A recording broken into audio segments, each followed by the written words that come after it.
What's up, everybody? Richard and Adam back today for episode 2 of the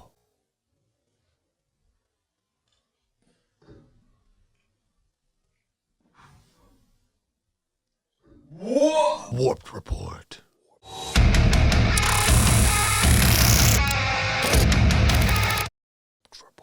Now, I know that last week we said it was a light news week, and guess what?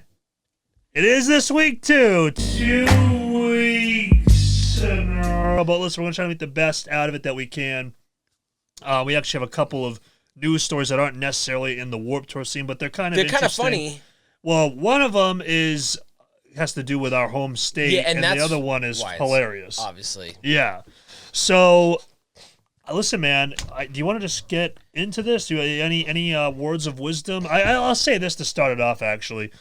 So this past weekend, I got my second COVID vaccine, and I was absolutely annihilated. So, I didn't get to listen to any of the new EPs, any of the new albums, because, I'm still not 100%, but, I'm able to, stand up, and, I wasn't able to. Dude, yesterday, and I couldn't practice today. I hate being non-productive. Must have been evil for you. And Sunday, I was literally on the couch all day, and I went through my YouTube subscriptions, and I watched them. I went on Twitch, watched the stream, and then that was all done. I was like, well, now what do I do? Well, now what do I do? So we're going to do some more album stuff next week, including Our Hollow, Our Home, the new Mice and Men EP, all that stuff. But without further ado, how about we get started? Want to get started right here in New Hampshire? We're going to start right here in New Hampshire. Yeah, go ahead. Take it away. Mr. Marylin Manson has been issued an arrest warrant for spitting in the face of a videographer in 2019. So this is what, 2 years ago? Yeah, it's going on 2 years ago. Yeah, it says TMZ obtained footage that shows Manson sticking his face right in the camera and spitting a loogie. Allegedly, the videographer claims some of Manson's spit got on the videographer, resulting in the videographer, there's a lot of videographer in a sentence there, going to authorities to press charges. The police department said that while the alleged victim didn't suffer any injuries, Manson was charged because spitting constitutes unprivileged physical contact. It says here, the Guilford Police Department said that they have made Manson aware of the charges for some time, but no effort has been made by him to return to New Hampshire to answer the pending charges. And also, Manson's dealing with a lot of other, not to minimize this guy's claim here, but he's dealing with some very serious stuff that it doesn't make him out to be a fantastic person. And as it says right here in this same news report, it says that Manson is also being currently investigated by the FBI and the Los Angeles County Sheriff's Department. So, not to minimize Guilford, which to us, that's a couple hours north of that. Not even, And, it is what it is. So, I'm sure that will be addressed at a much further time, or probably not at all. Probably just pay the guy off. I mean, let's face it, I'll probably just give him some money and just be like, all right, see you later. Settle, right? Yeah. I mean, settle something. Yeah. And there's a full statement by the Guilford Police Department here as well. As it says here, this is a Class A misdemeanor in New Hampshire and can carry a possible jail sentence of less than 1 year and a fine of $2,000 less. Yeah, I don't think any of that's going to happen. Right. Personally, I highly doubt that. But again, we're not lawyers, so who knows? But I just wanted to cover that because that's in New Hampshire.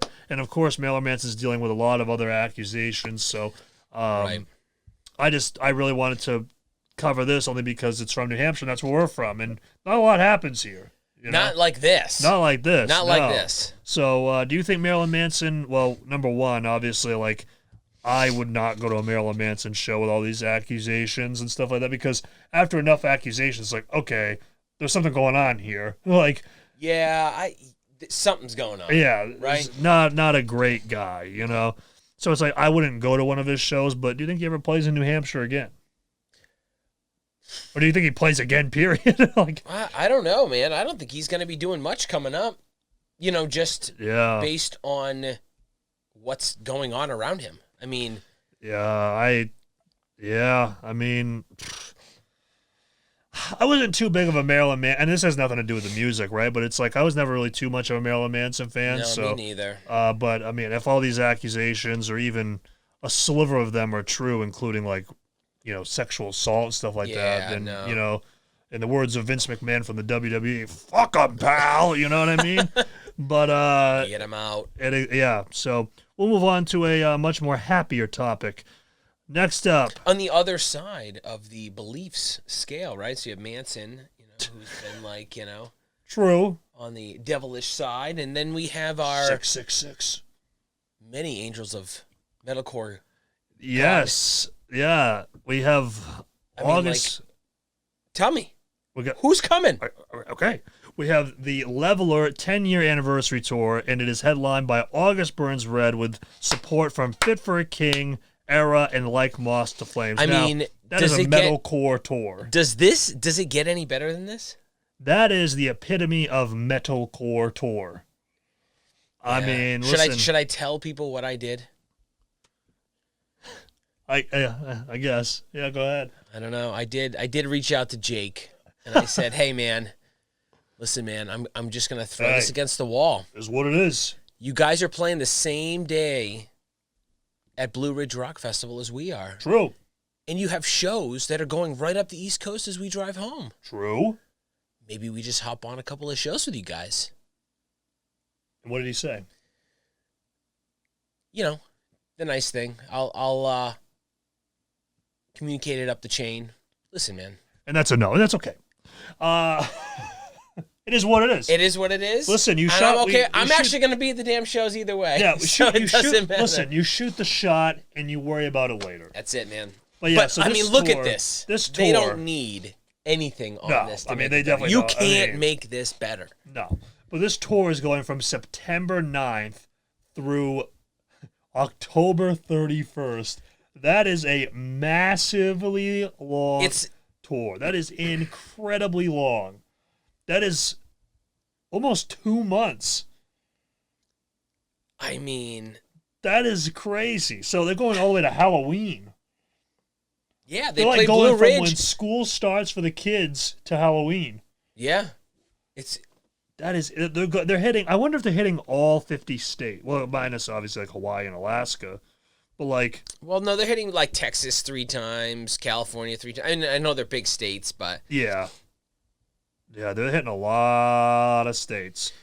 They're hitting Mass. They're hitting New Jersey, New York. I mean, they're hitting a lot of. Yeah. But like you were saying, like going up the East Coast, it's like right after Blue Ridge, it's New York. Buffalo, New York, New Haven, Connecticut, Portland, Maine, Boston, and it's bye guys, thanks for having us. I mean, it would be perfect. It would be perfect. Yeah, shameless cringe plug, but it would be perfect. Hey, it is what it is. It is what it is. Next up, though, we have another cool tour announcement that we'll also probably not play on because of promoters local to us. That is the Bodysnatcher Boundaries Left to Suffer tour.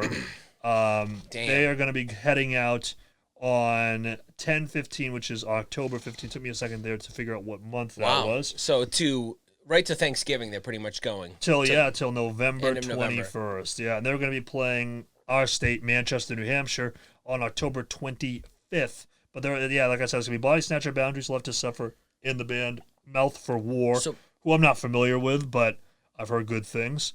Bodysnatcher came around right before the pandemic, right? They've been around for a little while. They were on Modern Empire. No. Not as a band. I mean, Manchester, New Hampshire. They came through our hometown, I believe. Yeah, February of 2020, I believe. It was right before the pandemic because didn't Attacking the Vision play on there? Yeah, they did. Yep. They came around right before. But that's going to be what we call a heavy boy tour. That is going to be... Yeah, I mean, that is heavy. Mouth for War just sounds heavy. Yeah, I mean, Mouth for War. I hope he has the vocals similar to that band Paleface we reacted to. Man. But if you haven't heard Paleface and you need... Pissed core. Yeah, just some angry metal. That's the band you got to check out. But... Yeah, I mean, this is a pretty long tour as well. It doesn't look like they have too many... So they go from 10/15... to 10/18, then they have an off day on the 19th, but then they go from the 20th. Look at 21st, 2nd, to 3rd, the 26th, 26th off. Okay, break. so they have like about a day off every 7 shows ish or so. It seems like maybe less. It's a lot of work.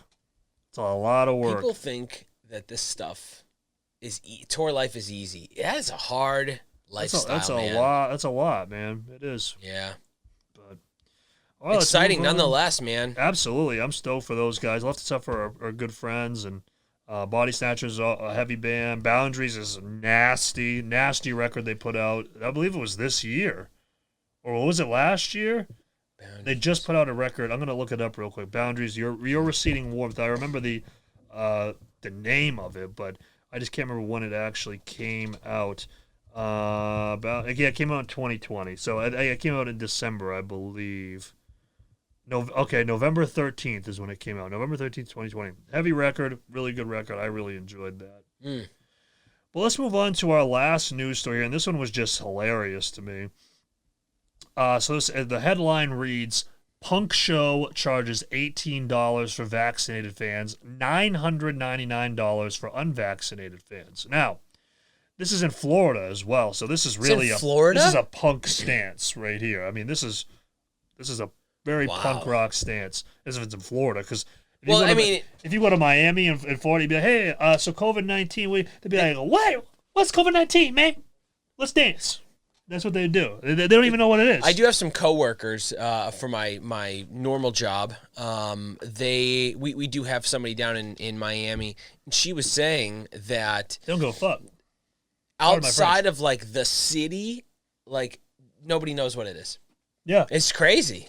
Yeah, exactly. So this article here, it's pretty interesting. It was a show, so it's a June 26th punk show at the VFW Post 39 in St. Petersburg, Florida, home of the Tampa Bay Rays. Is being promoted by Paul Williams of Leadfoot Productions.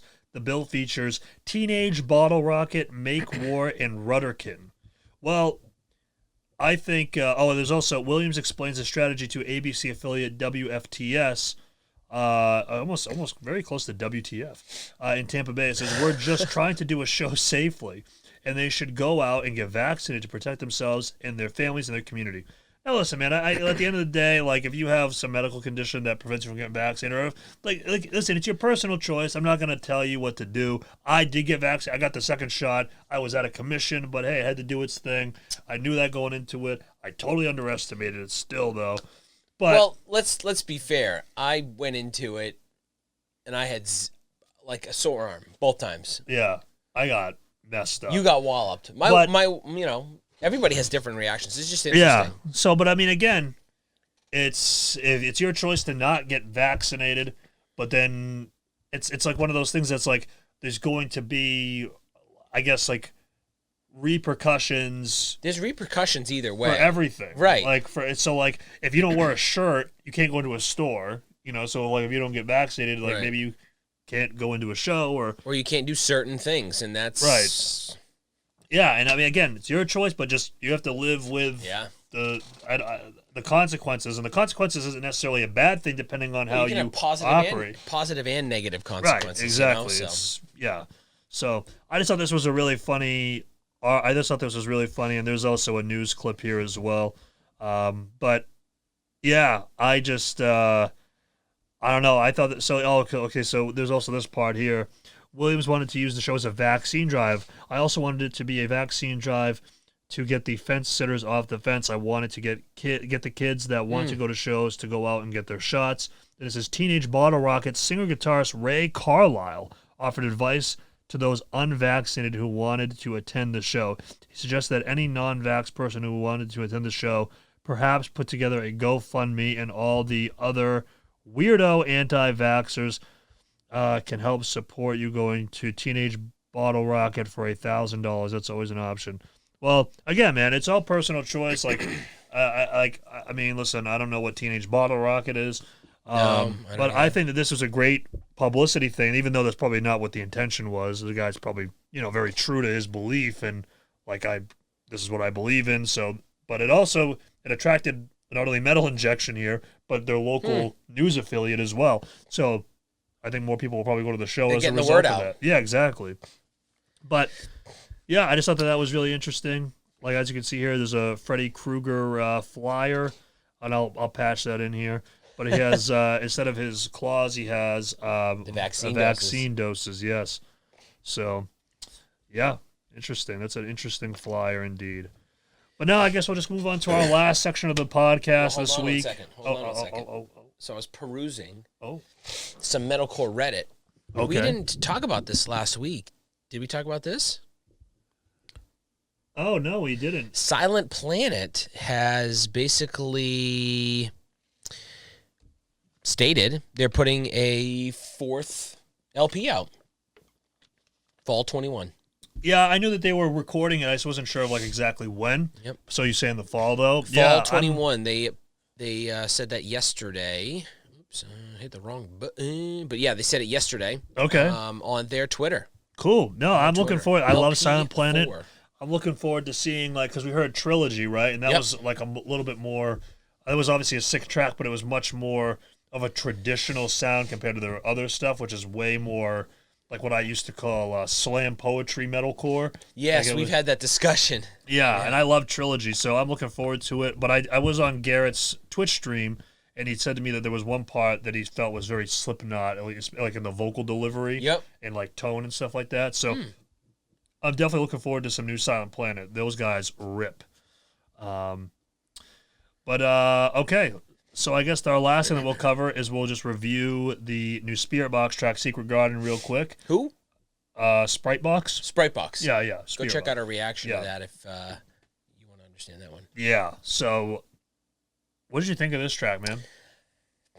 I feel like each one of their tracks ends up in its own box.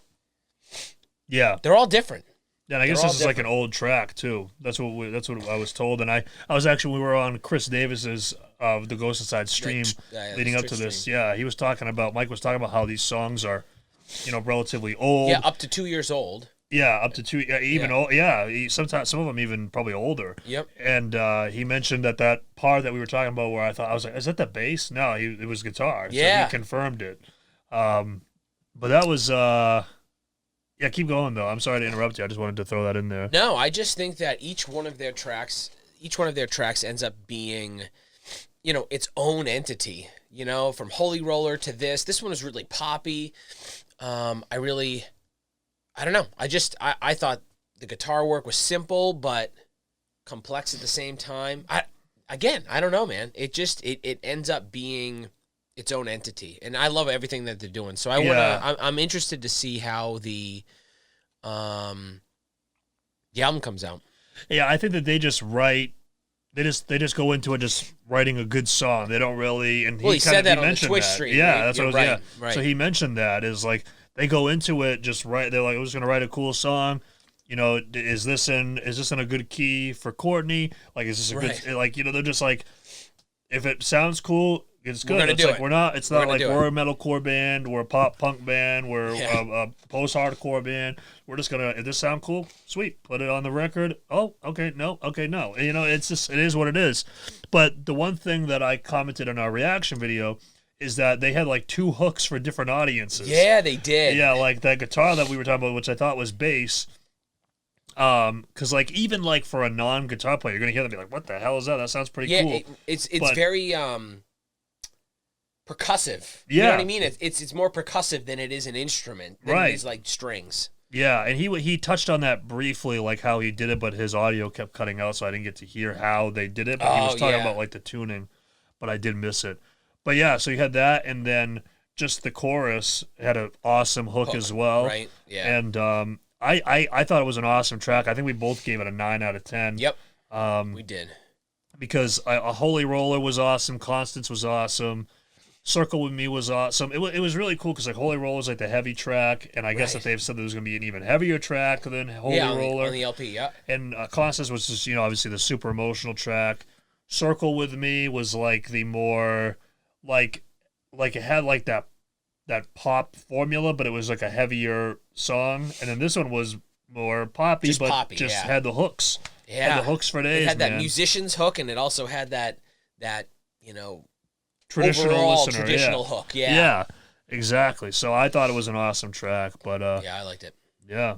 Is there anything else you wanted to bring up, man? No, like I saw said, it's that. a pretty light week, and I do apologize. We peruse forums and stuff like that. I mean, we do a whole bunch of different stuff, and I just popped up on I look this at Metal stuff. Injection, Metal Sucks, Lamb Goat, Alt Press. I look at pretty much everywhere. I think the only thing that we could have covered that we didn't get to this week was some albums, like a couple album home. releases. But I'm telling you guys, I had a fever of 103. I was annihilated. Listen, when I don't eat McDonald's for 3 days, there's something wrong. Like I said, that's probably why he was having withdrawals. Dude, I said this to my girlfriend. I was laying down, like I was like dead, and I was like, "Do you want me to explain to you how sick I am?" And she goes, "What?" And I said, "If you offered me McDonald's right now, I could not eat it." Really? I was done. Like I didn't eat for like a day and a half. That's a big thing. And he wasn't texting me either, so that was a little. Dude, I didn't do anything. I was just like. And then I actually did post a Facebook status. I said, "If I die, please fulfill my dying wish of putting more 808s in metalcore." So that's my dying wish. Maybe there'll be some in an upcoming song. Yeah. Well, listen, everybody. We appreciate you tuning in this week to episode 2 of the Warped Report. Like I said. Kind of a light week. There was some stuff that we could have covered, but I was dying, so hopefully you excuse that. And I guess we'll see you next week, right? Next week we will. All right. Thank you guys so much for watching. Adam and Rich. Next time, we're out. Peace. Peace.